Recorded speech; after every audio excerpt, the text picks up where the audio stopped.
visiting Emily and Jan of Peachey Honey Farm in St. Andrews, West Ontario. We use their honey in our Let Me Be Your Honey bars of soap, and we're very curious to know how honey is made and the art of beekeeping. So come with me, I think this is going to be cool.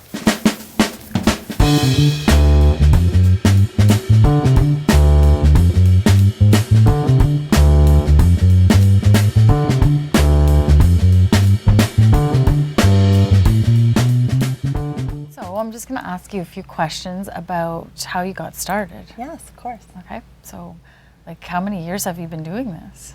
Well, Jan's been beekeeping for over 20 years, and he started shortly after graduating from Guelph University, where he studied agriculture, and he grew up on a farm. His parents had a hobby farm when he was a little boy. So he's always loved nature and loved to work the land, and it was always a dream of his to be able to work in nature and have a thriving farm one day. So shortly after graduating, his father introduced him to an elderly gentleman who was a hobby beekeeper. And that's where he literally caught the bug, literally. And he had this vision that he could beekeep and turn it into a thriving farm, literally from the ground up, because he went to the back bush of the farm and cut down his own trees and planed the wood and made his own bee boxes and frames, and started with 2 hives, and now 20 years later he has a large commercial apiary of hundreds of hives and millions of bees. Wow, millions of bees. Millions of bees.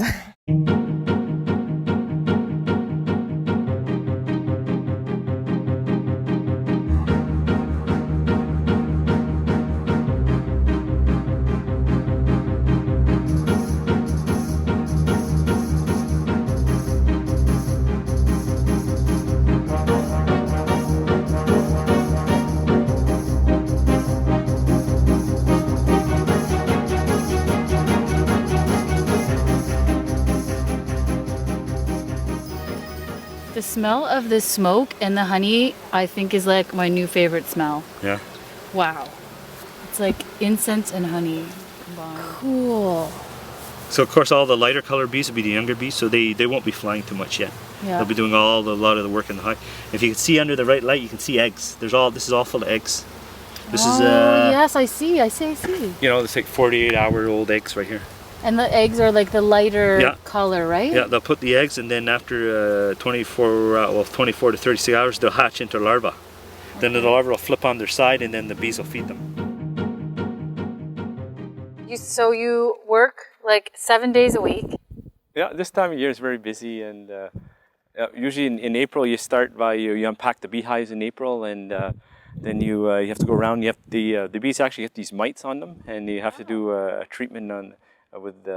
You have to fumigate the hive, and there's a certain regimen you have to do. You have to do like 6 treatments over a certain time period, because the mites go into the brood of the bees, and they lay their eggs in the brood of the bees, and they hatch out when the young bees hatch out. Oh. And these mites, they eventually will kill the beehive. So after one season, if you didn't treat your bees, they would die. So I guess in the news you hear about all these bees dying over the last 20 years, and that's a lot to do with that. These mites came in from Asia, and then they went through Europe, and then they came down South America, and then into North America here. So yeah, it was devastating for the bee industry, all these mites, because a lot of the older generation beekeepers, they didn't want to deal with it. Didn't want to treat them. No, they didn't treat for much, and then when they had to do something, they weren't familiar with doing it.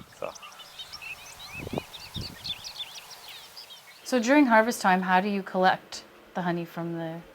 Usually, I go to the bee yards, and a day before I lift the hive up and what honey boxes I want to take off, and I put a bee escape underneath. So then the honey boxes get split from the hive, and all the bees that are in the honey boxes, because you don't want to bring them back here, the bees will move down into the lower boxes. Oh. So 2 days later, I can go back and I can take those boxes off. Most of the bees will be out, then I load them on my truck and I bring them home. We have a special building in the barn where we have a knife which cut off the wax cappings on the honeycomb, and it exposes the honey, and then we run it through like a spinner. Wow, so you put each frame in the spinner and it just goes like around. Wow. Yeah. So when you first started selling the honey, you were selling it to big bee packers, right? What made you decide to start packing it under True Bee honey? So True Bee came about. True Bee is really, I created True Bee to celebrate Jan's hard work and all the hard work that the honeybees do. So it's really important to preserve the integrity of the nutrients in the honey. So True Bee essentially is just blossoming out of a love of nature and the honeybees and the honey that they produce. And respecting that. And respecting that. Yeah.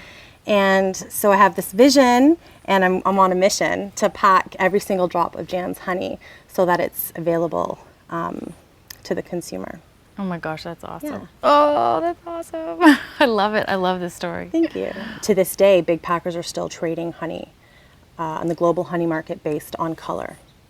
Really? Yeah, based on color grade. So it really has nothing to do with the taste or the variety or the flavor or the nutritional value. And that just seemed wrong to me. So I really wanted to preserve this beautiful food, superfood really, nature's superfood that was honey.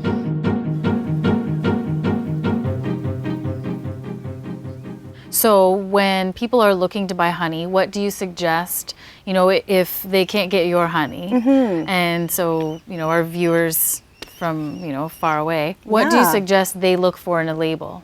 Well, I would say always try and source out local honey if possible, because then you're getting the local pollens from your area and you're getting the extra immunity benefits from the plants in your area. And you definitely want it unpasteurized because honey has naturally occurring enzymes and vitamins and minerals.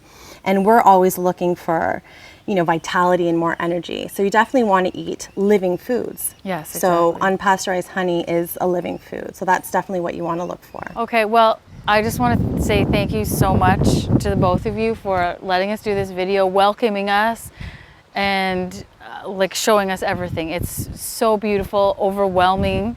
And wow, you work really, really, really hard, both of you. Oh, well, So thanks for coming out. Thank you We so enjoyed very it. much. Thank you. Yeah, it's awesome.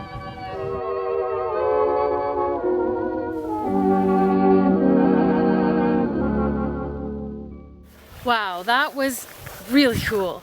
Emily and Jan work super hard, and so do those millions of bees. Now we know why that honey tastes so good.